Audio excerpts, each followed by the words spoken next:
Hello. This is the Memorial Day weekend garden report. We have grass this year. Yes, there's grass in the backyard. It came all to the backyard.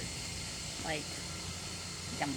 Okay, so here are the plants. We've added a couple of whiskey barrels with shrimp plants in them since my last video. And if you will come with me this way.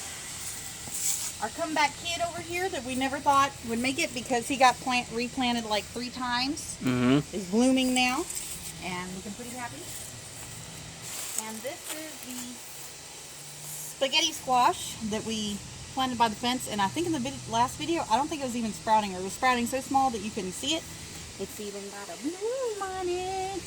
It's trying to overtake its neighbor. Yeah, it's trying to overtake its neighbor, so I'm going to leave it alone, but we need to convince it to climb the fence. And then, check out my blackberry bush! Thornless. And then over here, you can see this berry. Oh, darn it, look at that! Something came and took a peck on it already. The very first berry that was in that video, I came out here to get it, and something had taken one bite off it right there. How dare they? And this one's not even done turning, and it took a bite. Maybe we should. I got to come out here with the chili. Yeah. Teach them a lesson. Bite of something spicy. And then here's my herb garden. The herbs are bigger. We tried to grow some catnip and get in on that illegal market, but it didn't work. It's gone. It just shriveled up. It was not having it, and that's okay because I took a leaf into Shuggy one day, and Shuggy was like, it was our equivalent of a spider plant. Didn't care. He cares zero. Okay. And so, behold, in the last video, they were like, what, this tall? Like 8 inches tall? And now they're like as tall as a normal-sized human-ish. Okay. So down here we got the pineapple tomatoes. They're smaller than everything else because Nate's dad sent them to us as seeds. We planted them in the ground. We weren't sure if they were ever going to do anything, but look, they came. They're here. I hope that they are yellow and that the name pineapple is not a misnomer. And these tall boys are the Mr. Stripeys. And so far, they're not bearing anything. I got some buds here that look like they might turn into fruit, but I think they were the longest taken ones. See, look, these over here, the buds are gone and they did not turn into a fruit, but these look like they have potential because they're starting to fold back on themselves. This is the cantaloupe. It's related to the cantaloupe, but it gives up because it cantaloupe. This is our very brilliant tomatillo plant that we picked up on the way back from Austin. We're like, oh, look, tomatillo, we like that as a salsa. And we did no research, and so it's been growing wonderfully and crazily, but we did not know that it needs to have a second plant to cross-pollinate, although that looks like it's going to turn into something anyway. Tell them what our original joke was going to be, but the joke's on us now. We were going to tease Dad. Oh, yeah. But now you gave it up. Keith, don't watch this video. Because we're going to let him think that that's the weirdest tomato plant on the planet. There you go. Yes. You gave it away. We got 2 more of these on order now from Lowe's, so that they will actually cross-pollinate and bear fruit. Yeah. Okay. So they'll be a good Christian on this Sunday. Yeah. This is the jalapeno plant, and there are some jalapenos on here, and I think I'm gonna pick one. I'm gonna do it on video for drama.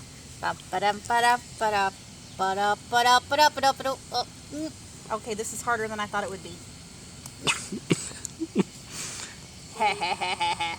Spiciness.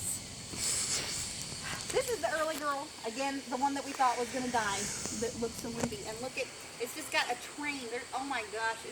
Babe, can you get a, like, from under here? I know, it's crazy. Like, there's 2 of them sitting on the ground. A third one, like, I don't think any of our early girls last year bore as much fruit as this one. This one's got like 20 on it, and they're all like golf golf ball size or bigger. Yeah, they're crazy. I don't know. It's so bushy you can't really see them. Yeah, I don't know if plants are like people, but if they are, we need to save the seeds from this one because this one's got the good genetics. Woo, woo, woo. And this is maybe gonna grow something. Is that bell pepper, babe? Yeah, Yeah. they got The crowded. Bell peppers are just kind of. This- Look, there's a tiny little bell pepper on there. The zucchini Can you see took it? over. Like, I don't want to turn it too much and snap it, but Maybe. there's a little pepper at the end Yeah. of those. And of course, the zucchini has taken over everything.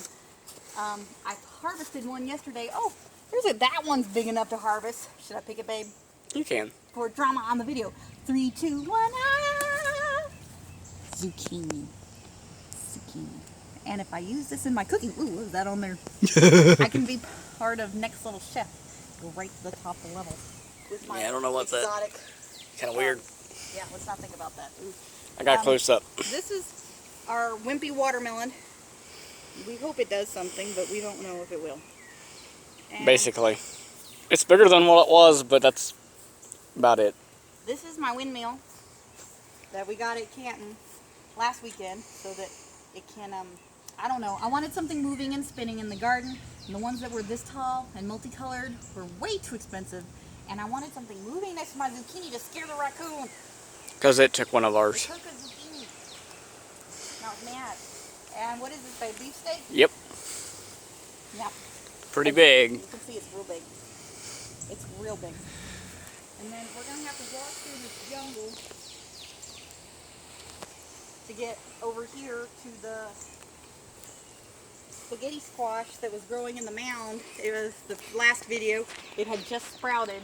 It's growing like in the shape of a serpent. Is this serpent on the mound? Yes. Or sermon of the mound? And so it's hard to tell the difference. They've just grown into each other. So, well, what are you going to do?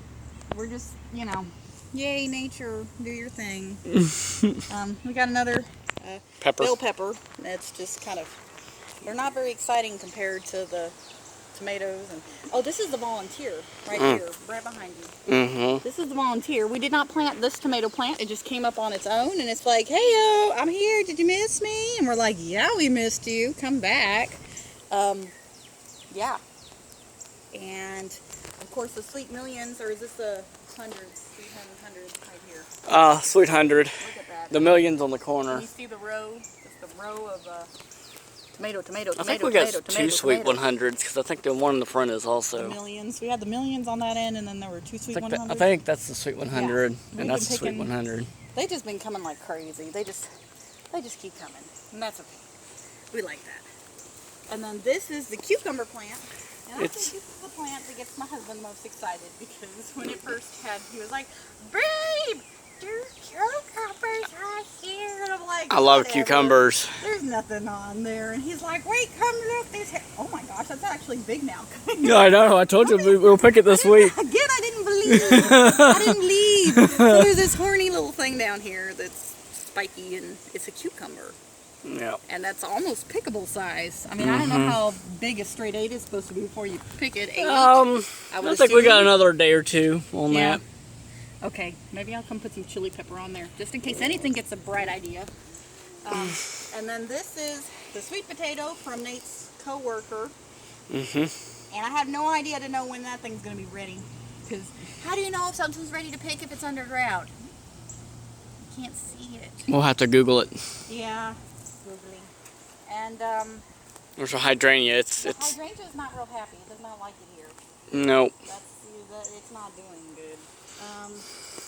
And over here we got Piglet. We got to tie him up. Piglet needs to be. It's actually growing. It is growing. It came back Yeah. That thing, maybe I'll get figs off it in 10 years from basically. now. And the peach tree, if you remember in the last video, all the leaves had turned red. It had gone into shock, and you will note the color now is green once again. I mean, we're not really getting a whole lot of growth or anything, but it's surviving. So I think if we just keep it deep watering it through the summer so that it doesn't wilt up, I think that next spring there'll be a chance of it being ready to make fruit. Now, I don't want to be a show stealer right here, but I won't. I'm going to steal the show because this is definitely the best plant back here. It just takes a licking and keeps on ticking. Take out this bad boy. This is Figlet 2.0. Figlet 2.0 came from a nursery. That one came from Home Depot. So Yep. I'll let you Discern. discern where you should buy your plants. And if you go digging past all these shademus leaves, Luscious yes, leaves. these luscious leaves. Look at all the figs. Hello, hello, hello, hello. You know what I can't get at the grocery store? Figs. You know what I'm going to be able to get in my backyard this year? Figs. I think Fresh I'm sells gonna them. Oh, you turn the camera sideways? Is it going to be a sideways video, babe? I've changed it multiple times. Oh, yeah. All the parts that are like that are going to be videoed. It doesn't matter. Turn your head to watch the video. Maybe they'll get dizzy, like it'll be just like how my dad records things. Yeah, well, okay. So, Figlet is doing well. Do we want to go show the flowers real quick? Are the gladiolas this year? Last year, remember, we were very surprised at how many came out. For some reason, the purples come out first, and then the pinks come out afterwards. We need more stakes at this point because we've gotten so many. Nate cleared it out some and planted some on that side of the house and the other side, and we still have more gladiolas than there's really room for. Our next plan is to finally give up.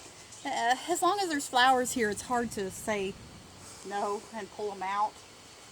But our plan is to pull out all of the winter flowers once they've truly given up the ghost and put in the perennial mix from the Earth Science flowers and put those in there and get some kind of natural wildflowers going in here. Also, the hydrangea this year is not eat up. You can't hardly see it, but it's back there with bright pink flowers on it. And the gladiolas are kind of bullying it. Mm-hmm. But ta-da! This is the garden report. You want to show off your clay pot? Oh yeah, I got this cool pot. We haven't planted yet. But, oh, it does have a hole in the bottom. Good. Shaped like a kitty cat, asleep. So, thinking about what to put in there. And I'm thinking not catnip, because that did not go well. So,